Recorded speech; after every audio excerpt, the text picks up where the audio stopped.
I'm 94 years old. I don't have much time left, and that changes what a person is willing to say out loud. At this age, there's no use pretending that everything worked out the way I once thought it would. I've outlived my husband, two of my closest friends, and even one of my children. The house is quiet in a way that feels permanent. I wake up each morning surprised that I've woken up at all. I've had a long life, long enough to see the shape of it, and if I could sit across from you at a kitchen table with the light coming in soft through the window, I would tell you to stop doing 7 things before it's too late. Not because I'm wise, because I wasn't. When I was in my 20s, I believed time was generous. It stretched ahead of me like an open road. I had a job at a small accounting office downtown. I wore pressed skirts and sensible heels. I packed my lunch in a brown paper bag and felt proud of being dependable. I married at 24. He was steady, quiet, and kind in a way that didn't draw attention to itself. We rented a narrow house with thin walls and a backyard just big enough for a clothesline. I remember hanging sheets out there and thinking, this is the beginning of everything. I didn't know it was also the beginning of things I would slowly neglect. The first thing I would tell you to stop doing is postponing joy.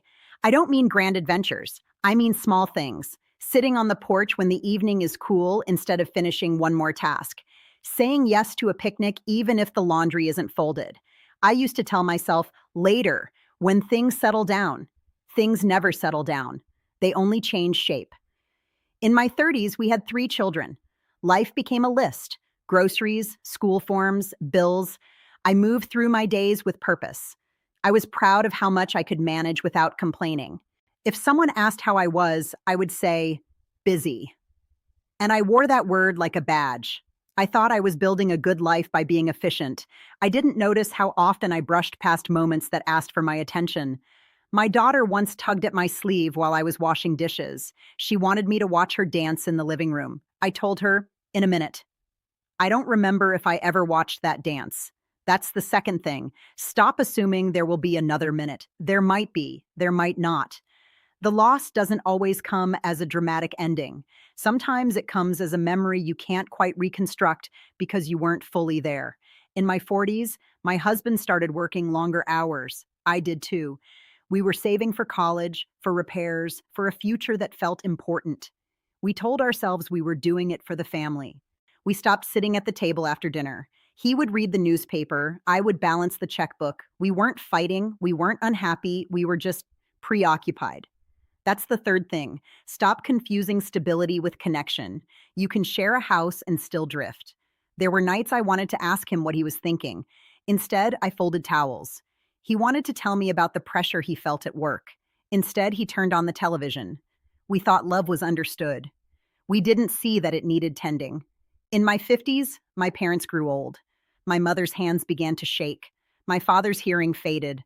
I visited when I could, but I often cut the visits short.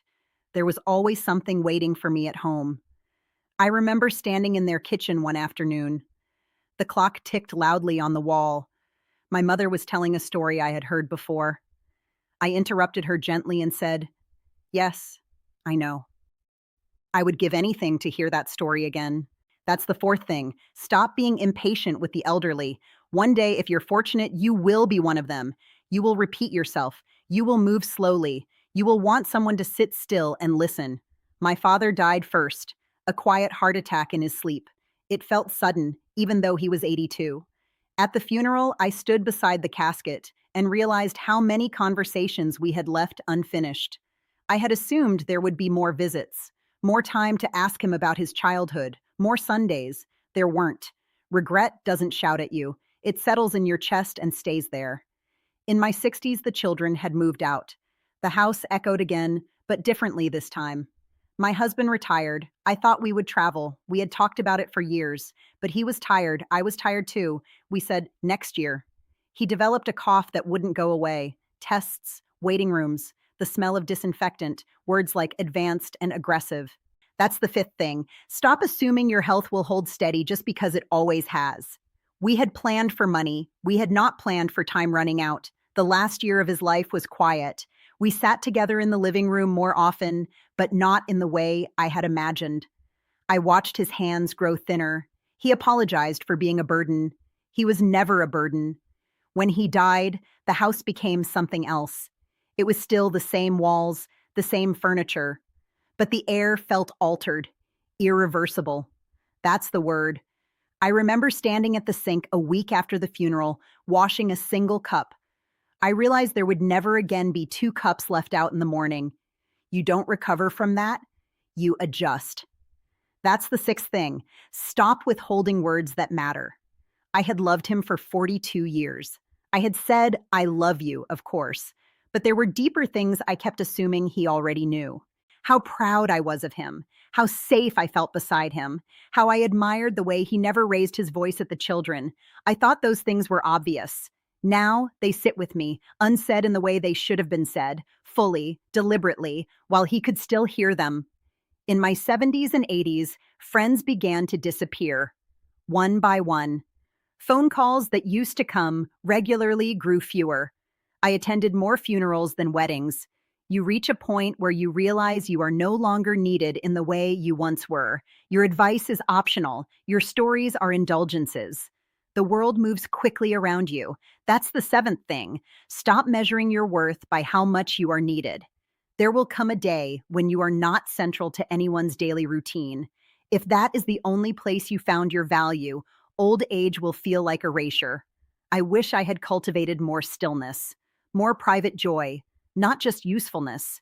I don't want you to misunderstand me. There was goodness in my life. Laughter at crowded dinner tables, the smell of my children's hair after a bath, the weight of a newborn grandchild placed carefully in my arms. But the sorrow doesn't cancel the gratitude. They sit together. What I lost cannot be reclaimed. I cannot go back and watch that dance in the living room. I cannot sit longer in my mother's kitchen. I cannot take the trip we postponed.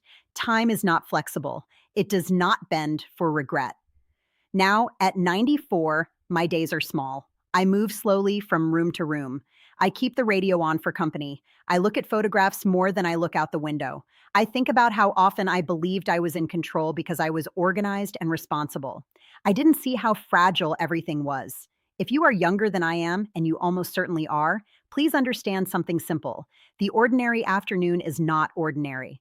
The conversation you are half listening to may become the one you wish you had memorized. The person sitting across from you may not always be there. I'm not asking you to change your whole life. I wouldn't know how to tell you to do that. I'm only telling you what I see now, from the far end of it. Stop postponing joy. Stop assuming there will be another minute. Stop confusing stability with connection. Stop being impatient with those who move slowly. Stop assuming your health will wait for your convenience. Stop withholding words that matter. Stop measuring your worth only by how much you are needed. I didn't stop. And now I sit in a quiet house with memories that feel heavier than they should. There is a particular kind of loneliness in outliving so many people. You become a witness to a world that no longer exists. Streets are renamed, stores close, faces fade. Sometimes I wonder how long it will be before no one remembers me clearly. It's a strange thought, not dramatic, just factual. I used to believe I would leave something solid behind, a legacy. That word seemed important once. Now I understand that what remains of a person is mostly small and scattered, a recipe card in a drawer, a story someone tells at a holiday dinner, a photograph in a frame that gathers dust, and that is enough. I am not angry at my younger self. She was doing her best with what she knew. She thought responsibility was love. She thought endurance was strength. She didn't understand that presence is quieter and more fragile. My body is tired now. Some mornings my hands shake when I button my sweater. I feel the narrowing of things, my world, my strength, my time, but I also feel a certain clarity. If I could reach back across the years and tap that young woman on the shoulder while she stood at the sink, I wouldn't scold her. I would just say, turn around, look at them. This is it. That's all. If you're listening to me, perhaps you'll do that for yourself. Turn around. Look carefully at the people in your life. Sit a little longer than you planned. Say the words, even if they feel obvious.